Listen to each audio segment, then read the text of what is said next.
This is Ultimate Soccer with Soccer Steve. And welcome back in, guys. Tonight I'm wearing another Canada shirt. Got to crouch down a bit.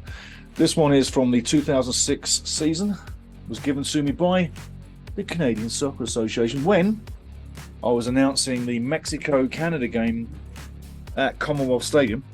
And that's something I love doing. You get me announcing games in stadiums, I come alive. I literally come alive. That's the biggest thrill for a broadcaster. And don't forget, I was announcing games at Commonwealth Stadium while I was working for TSN, doing the Ultimate Soccer Show on TSN. But the biggest thrill for a broadcaster is to announce a game in the sport that they love, whether you're basketball, football, hockey, or soccer. But if you love a sport and you get to announce your national team in that sport, there's nothing bigger. You will never be prouder in your life. I know I feel like I'm 20 feet tall when I'm announcing games for Canada. And hey, just so you know, that's where the shirt came from. John Brown gave it to me from the CSA. Now, one more thing. The hair's getting long. I'm going to get a game day shave. Friday's game, so I'm back to respectability. Dougie, you know what I'm saying, yeah? DJ KNOX, by the way, will be bringing more statistics and probabilities. Watch down below, you'll see that later. That's on one of the links. But anyway, let's get into this because we're talking about the starting lineup, yeah, for the game against Qatar. And I'm thinking about a 3-5-2. Now, although you can't see the names on the 3-5-2, we're going to get to that really soon. But I'm going to go stage by stage like I normally do. We'll have the goalie and the defenders first. Then we'll have the midfielders. And then we'll have the forwards. Let's take a look at some of the notes before we get there, because they are important about what's coming with the squad, who's available. And don't forget, the national team, the squad coach, any squad coach will go for three things. Are you injured? That keeps you out of the lineup or the squad. What's your playing time like? And what's your form like? Those are the three categories that a coach will look for. So that's the same with John Herdman. He's looking for that with the Canadian national team. There's a few guys that won't be here, but there's a few guys that will. And I mean, you got to think Tajon Buchanan. He's got a bruised shin with Brugge and a quad muscle injury. He's not played for a while at Brugge, and it's a little bit of a doubt for this game. That's why I haven't picked him. Just one you don't know about, but might be available for the Uruguay game. Talking about Brugge, Kyle Larin hasn't had much playing time, 6 games so far this season, hasn't played recently for a little while. I'm concerned, but not too concerned. You got to think it's going to happen. Liam Miller's back with us. He had a broken arm, so he was away for a little while. It's not good to have a broken arm, right? But it does keep you out of a football match, right?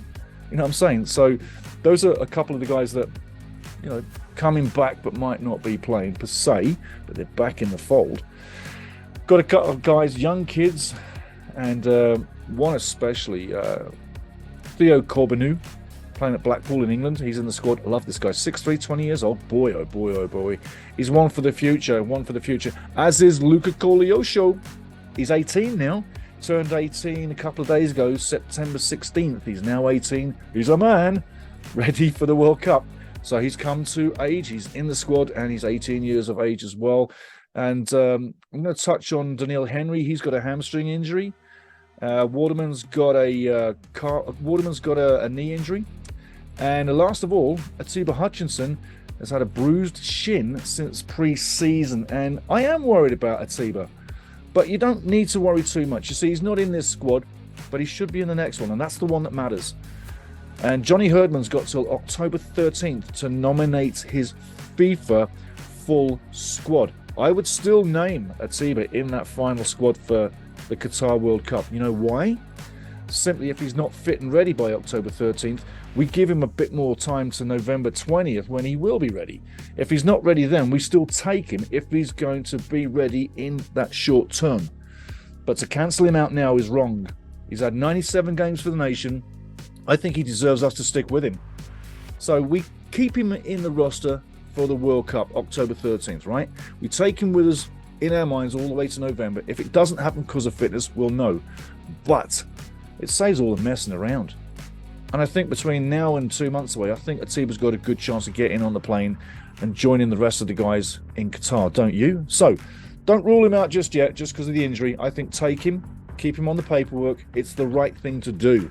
Rushing it or not putting him on the final roster, I think would be a big mistake. That's what I see there. Now, going to move slightly to the side and we're going to look at our defenders. Obviously, Milan Borjan is in goal. Then we got speed on the wings with Sami Adekubi and Alistair Johnson, and safety and experience in the middle with Steven Vittoria. Remember, I'm going for a 3-5-2. That's solid. That is solid. Now let's take a look at the midfield. Dressing back even further here, you've got Junior Hoylett and Alphonso Davies on the wings. That gives us speed, both up the field and down the field. They'll connect the defense to the offense, but they'll also connect that final pass into the forwards, who you'll hear about real soon. But in the middle, you've got Steven Eustachio, Mark Anthony Kaye, and Jonathan Osorio. That makes a great midfield. That's going to be tough to get by, but that will also generate lots of creativity, which we haven't had for a while, which we need to start creating. But Steven Eustachio, again, will be the man in the middle, making it all happen. He's our pivot player. It's great when we've got him there. And we don't need 4 guys in defence against Qatar. No disrespect to Qatar, but I think we can go with 3 at the back, 5 in the middle, and 2 up front, coming right now. Yes, I hear you say, it's a no-brainer with Kyle Larin and Jonathan David up front. Absolutely, it's a no-brainer with Jonathan David.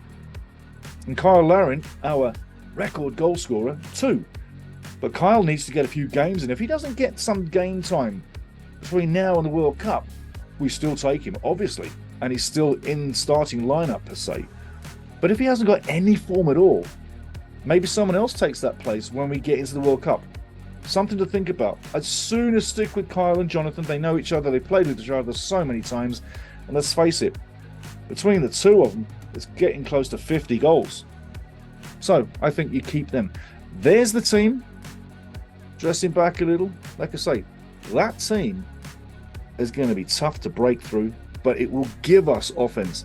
And with Milan in the back, I think, hey, nothing can go wrong. So when these guys walk down the tunnel, we're going out as a 3-5-2 in my mind. John Herdman may pick something else, but I think the 3-5-2 gives us a lot of offensive options and it keeps it safe throughout the game. I really feel that's our best possible lineup. The exception right now is Tajon Buchanan, obviously, who's not fit and well to get in the team. He's injured with the quad. Obviously, Atiba Hutchinson, he's got the bruised shin. So there's a few permutations that are still yet to play out as we get to the first game against Belgium at the World Cup. But for Qatar, that's what I'm looking at. What are you guys looking at? Tell me down below what you're thinking and tell me what you think the score's going to be. I'd love to know what you think the score's going to be and your starting lineup. Okay, guys. There's the starting lineup. That's what I'm thinking. 3-5-2 all the way. Go Canada, go. Thanks for watching. Cheers, guys.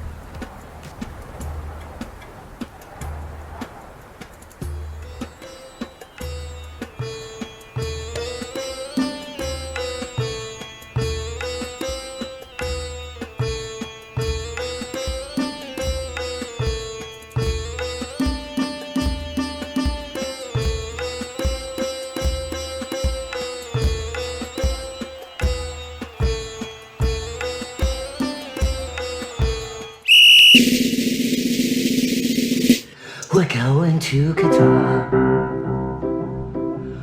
Our team has come so far. The ultimate soccer show. Join me, listen, you'll love it. Everybody does.